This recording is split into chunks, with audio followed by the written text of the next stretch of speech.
I was brought up in Binsar. My mother was Belgian and my father was from Delhi, Punjabi.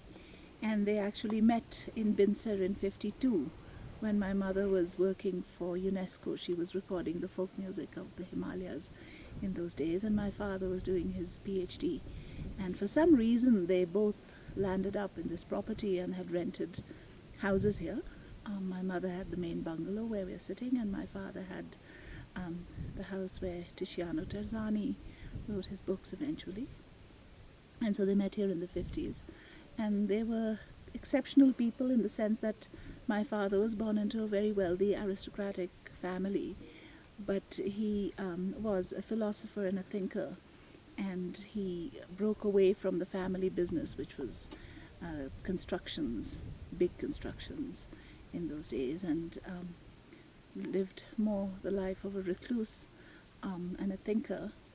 And so when my parents met and then they got married, and then they came back to Binsar and bought the property in 56 in those days for 30,000 rupees for 30 acres of land.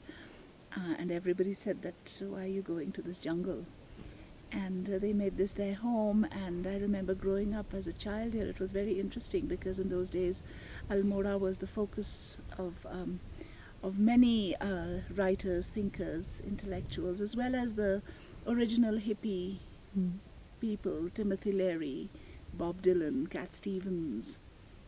So everybody was in and out of Binsar, and over the years my parents had this incredible network of friends from all over the world, mostly academicians or painters or writers who used to come and stay here. So I grew up in that kind of very intellectual environment at home, but at the same time I had to be put to school, and so my parents initially put me in a primary school in Sunoli village, which is down in the valley here, and so that's where I went to school in the early days. And of course most of the time we were just not in school, but a whole group of village children and myself were running around in the forest. So I grew up a bit like Mowgli in that way, and so that's where really I got the sense of belonging here and of knowing the culture, the language, the system of the villages, and really being able to be rooted into this place.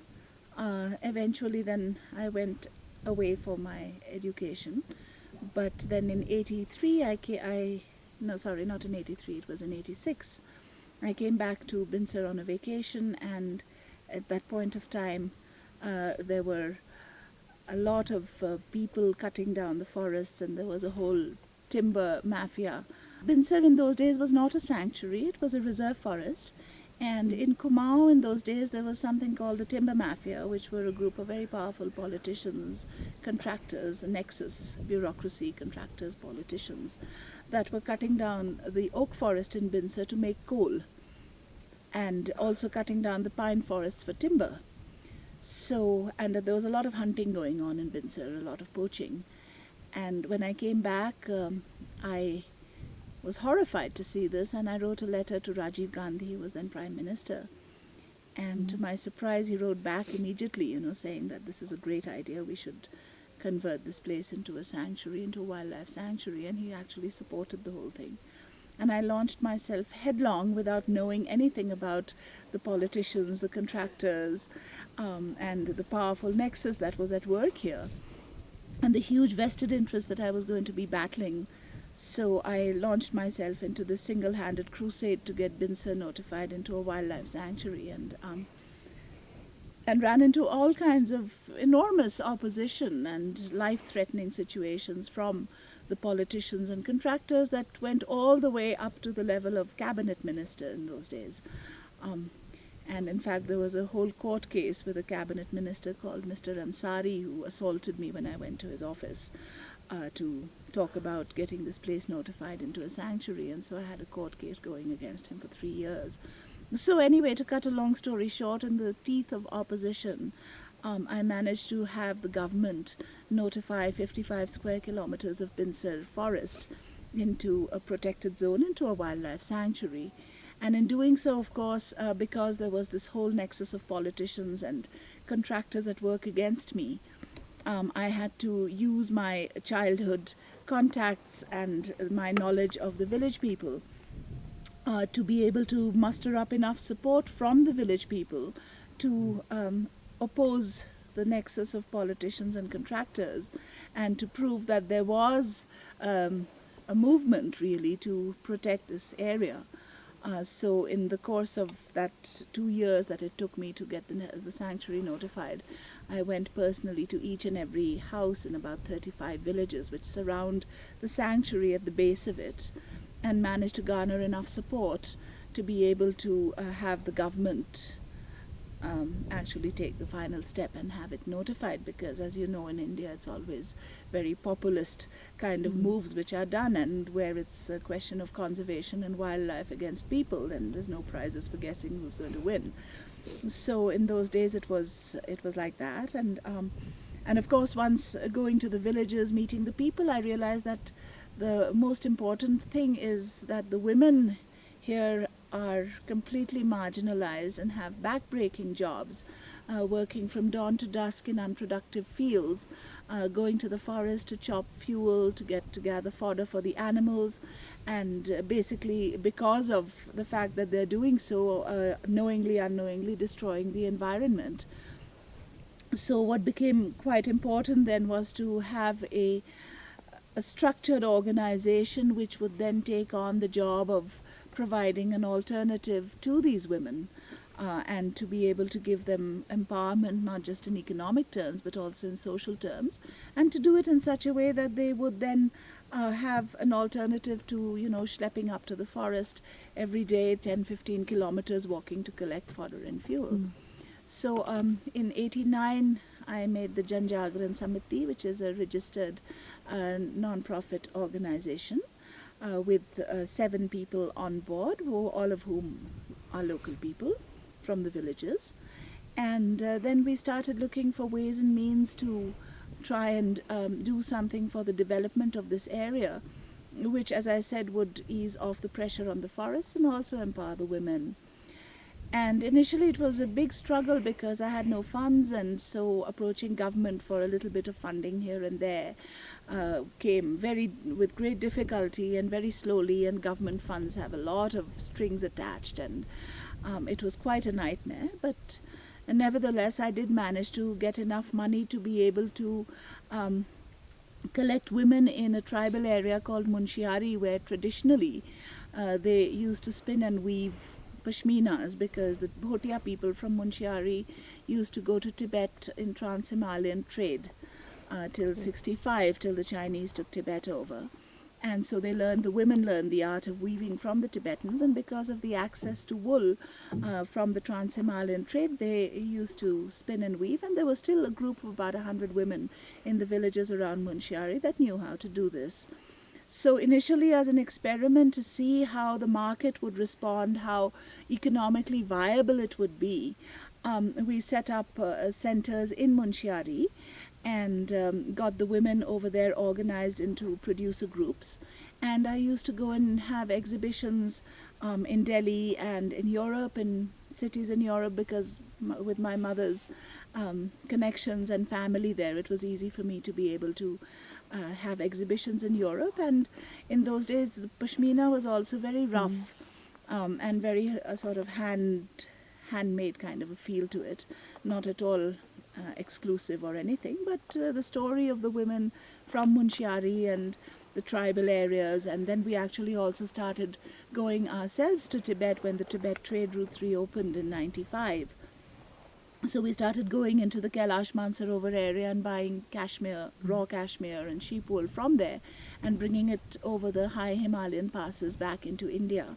So the whole story became quite interesting to people in the cities and abroad. And so once that experiment succeeded, then over here I came back to this area. And there was a wonderful district magistrate who is now Joint Secretary in Government of India, called Keshav Desiraju, who is the grandson of Radhakrishnan, so a very illustrious family. And he was district magistrate here, and one day we were just talking in his office, and he was new, and he said that he'd really like to do something for the poor and downtrodden of the region. And as we were walking out of his office, there was a leper that had been there for years begging. And I said, Keshav, why don't we start with him? And so he took it to heart, and then we discovered that there was a whole colony of lepers that was begging, destitute people with leprosy that were begging in Almora and that were living in caves on the outskirts of Almora town, 17 of them. So Keshav, as district magistrate, put his money and his power behind the idea, and I put in my time. And between us, we founded a leprosy rehabilitation center, which is still in existence and which today has about 37 leprosy cured people that are living there and that have been completely rehabilitated. But at that time, because of the connection with Munchiari and spinning and weaving, we thought it would be a good idea to have these people learn how to spin and weave. And so we set them up with looms and with charkhas, and so they started, making tweeds, and so that sold in the market. And then we made sure that they were getting their rations and that they were getting medical help, and that they had, instead of living in caves, living in proper houses. And then after that, Keshav got transferred out of Almora, and so then I had to then find ways and means to fund this and to carry on. And in the meantime, of course, being the only leprosy rehabilitation center in this whole region, a lot of leprosy cured people that were destitute came, and then we had to take them in, and so the numbers grew from 17 to 55. And then the children had to be educated, had to be put back in mainstream schools, so that they could, get out of this, the stigma of, leprosy and so on, which still today is quite strong in this region. So the leprosy center started doing very well, and then the next thing, then it was like, there was no more money, basically. There were a lot of ideas about how all the area around Binsar Sanctuary and this whole region, the women should be given an opportunity to be trained into spinning, into weaving, and an idea of producing a world-class product through the women's enterprise. That was always there, but then there was simply not enough money to be able to execute the idea. And one day I was in Delhi in the house of a friend who was at that time the head of UNICEF, John Rhodey, and he received a phone call, and he spoke for a while on the telephone, and then he put it down and he said to me that, I have a problem because there's this lady. He said, have you heard of Danny Kaye? And I said, no, I haven't heard of Danny Kaye. So then he explained to me who Danny Kaye was, a comedian, a very famous film star from Hollywood. And so in any case, Danny Kaye used to be the UNICEF ambassador at one point in time, and he'd been coming to India and he loved India. And so in his foundation, the Danny Kaye Foundation, he had actually willed $1 million to be used for development projects in India and for helping in, doing sustainable development work. So the phone call was from Dina, from his daughter, who is the president of the foundation, and she was arriving in Delhi a couple of days later and wanted to go around the country looking at various projects to fund. And John, as it happened, was going to New York for meetings, and so he said to me, why don't you take her around? And I thought to myself that it's going to be something like a Paris Hilton coming out of Hollywood. I really don't want to be involved in this. And so I said, well, John, Hollywood thing, I don't know. He said, well, just meet her. I don't know her either, but meet her, and then if you get along, it would be wonderful if you could do that. And of course, UNICEF would pay for your trips and everything, and so just take her around. So I agreed, and then 2 days later, Dina arrived in Delhi, and I went to meet her at the Oberoi, and we just instantly hit it off. Somehow she was the most down-to-earth, funny, wonderful person, and then we embarked on this huge trip across the country from Arunachal to Gujarat to Rajasthan to Hyderabad to Chennai, all over the place, basically looking at projects.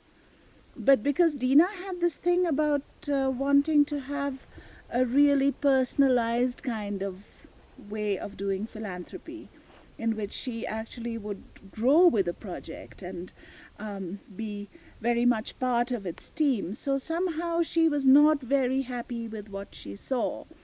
And then we came back to Binsar, and she was our guest here for about a week or 10 days. And so, and by that time, of course, I'd become really good friends with her. And so we were sitting probably somewhere where we're sitting now. And she said, why don't you and I write up our dream project?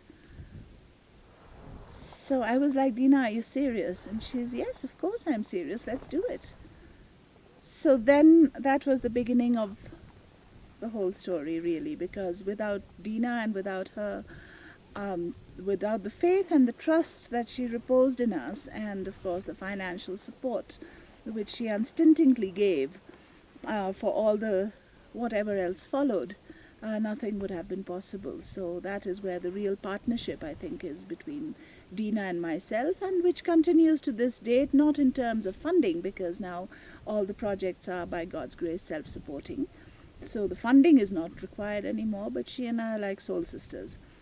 And she's very much part of the family, and so that's a wonderful partnership that emerged. So to get back to the story of the Panchachuli women, then of course with the Danike Foundation supporting us, we were then able to start training programs in the 35 villages between here and Almora, and get women in small groups in the villages, rent village houses, get the women from Munchiari who were already professional weavers, and the leprosy people from Baldoti, from the leprosy center, who were also by then professional weavers. And surprisingly, leprosy is such a stigma here, but when they came into the villages to teach these women, they were not at all considered to be lepers or to be in any way, stigmatized. And so between the Munchiari women and the leprosy patients from the center, we were able to set up 700 women in training programs ranging from spinning to weaving to embroideries to all kinds of things which are required in the handloom industry, and to really get a knowledge of how the whole thing works. So of course initially in the first years they were producing very bad products with very cheap wool, obviously, because I mean here there's absolutely no tradition of handloom whatsoever. So they didn't know warp from weft, they didn't know a loom from a charkha, and so it was really a great effort to be able to get them into this. And I think one of the biggest challenges that we all faced at that point of time was that the men were very suspicious. They did not want the women to get out of their homes, they did not want the women to work, they did not want the women to earn. So there was tremendous resistance from the men. There was tremendous resistance from the men, but to the credit of the women, they all ganged up and they said that no, we want to do this. We have to do this, we want to do this, and we're going to go ahead.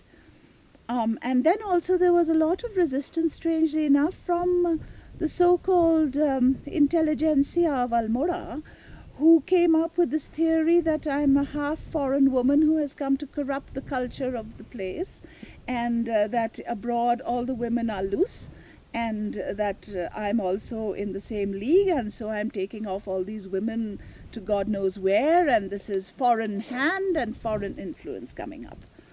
So, but it never bothered me, it never has, and it never will. What people think about me or say about me is the least of my concerns. So we just carried on, and then after 3 or 4 years, and Dina, of course, was coming regularly. And then one of the offshoots was, of course, that the women had these small children, and they didn't know what to do with them during the training programs, which were normally 5 hours or 6 hours every day. So we started creches for the women's children. And the creches morphed into primary schools, the primary schools morphed into higher secondary schools, and then into an intermediate college for girls. So actually the foundation funded the building and supported 7 schools, 5 primary schools, 1 junior high school and 1 intermediate college for girls for 5 years, in which the children were given free education and the teachers were paid by the foundation, so that then they could slowly build up a corpus. And then we took on board management committees from all the villages and made the schools self-sufficient, because by the time they had collected enough money to be able to support the teachers and to be able to, and they had the infrastructure and the buildings, and so then we tied up with government and got them government funding and put them into, you know, the government mainstream, the curriculum, all of that. And so then the schools became like that, self-sufficient. In the meantime, Panchachuli itself, the name Panchachuli, of course, comes from the Panchachuli mountain, which is the dominant mountain around Munshiari, where the weavers, the original weavers, still are. So then we decided to make production centers instead of having small units in the villages, and make it more professional. And so we made one big production unit with 300 odd women in the industrial estate around near Almora, where electricity and water is subsidized and there was no problem in getting land and so on. And then several other smaller production units in the villages. And then Panchachuli slowly became self-sufficient. The products became better and better, more and more sophisticated. We focused a lot on vegetable dyes, we focused a lot on cashmere, and we focused a lot on natural fibers like nettle, like oak silk, local natural fibers, and developed a unique product. And in that I give the credit to the fine aesthetics of my parents, who were extremely refined and sophisticated people and who had this amazing taste. So I picked up a bit from that and, you know, made very simple, classic, beautiful products and designed everything myself. And it became very well known. And slowly over the years, like Dina and I had always spoken, that the place should become self-sufficient, it should be self-supporting, it should not be a situation where one needs to have funding for the rest of one's life.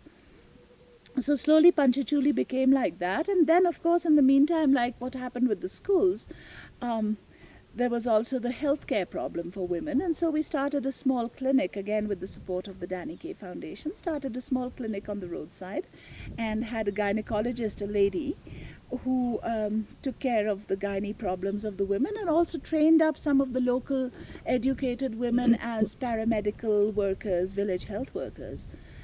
And one day Dina was on one of her annual visits to Almora, and the headman of Matena village, and Dina and the doctor and I were sitting and having tea in the clinic, and the headman said, you know, we really need a hospital here. So he said to Dina, would you consider funding a hospital if I gave the land? So Matena village had actually an estate of about 15 acres which belonged to a British man, who then willed it to the Gram Sabha, to the village panchayat of Matena. So the land was then given by the Gram Sabha of Matena for the village, for the hospital, and Dina funded the building and the infrastructure, and so we came up with the Dina Hospital in a place called Dina Pani. So that was also a happy coincidence, and that morphed from a clinic on the roadside to the first, the hospital where the first open heart surgeries in Uttarakhand were done in 2008. So it became a very sophisticated hospital, multi-speciality, surgery, radiology, gynecology, pathology, internal medicine, and even a faith healer for the psychosomatic cases. And it became a center for excellence in healthcare in this region. So in the meantime, to come back to the Panchachuli story, so then once the product had become marketable, and once we had established a hold not only on the local but the domestic and the international markets, then it was time to turn Panchachuli from being an entity supported by the Janjagran Samiti into its own freestanding company. So then we made it into a Section 35A company, which basically is a not-for-profit company in which the profits are plowed back into the objectives of the company, which is economic and social empowerment of women through the revival of handloom. And this was in 2005, Panchachuli became a company. And so the board of directors are the women who originally started off Panchachuli, who were the spear leaders, the spearheading the movement, who were the leaders of the local communities and who were educated. And so today Panchachuli is completely independent financially. We have a turnover which is enough to give above minimum wages to all the workers. All of them are covered under the labor laws. All of them have health insurance, and they all are now completely professional women, and Panchachuli has become a recognized brand name, not just in India but also abroad. And they're doing a marvelous job. And now we also get our cashmere from Mongolia. That's another source of cashmere. So it's basically innovation, sourcing of raw materials, selling the product, selling the story, but selling the product independent of the story, in the sense that the product has to be good enough to compete with what is the best in the market, and it should not be sold that, oh, there's some poor woman in India that we should help. So, because the most important thing, I think, is the dignity of a human being, and so to be able to provide that dignity means the dignity of labor, the dignity of the skill that they have, and the fact that they are now a recognized brand name.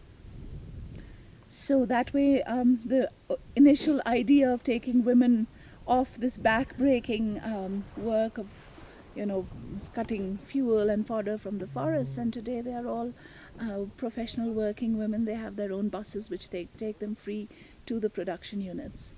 And so it's great. And now we have also started Panchachuli cooperatives, again training up of more women, because of course with the success of Panchachuli we had 2,000 more women knocking on our door and asking for jobs, and it's not possible to provide jobs unless they're skilled. So government of Uttarakhand was kind enough to provide all the money for the skilling of another lot of 500 women, and now the government is providing the infrastructure slowly to make their cooperative. So one cooperative is already built near Panchachuli, you'll see it tomorrow, and the others are in the process of being built. And so we'll have another 500 women as independent cooperatives, but with an MOU, memorandum of understanding between Panchachuli company and the cooperatives, in which we buy back their products and give them the design and the technical inputs.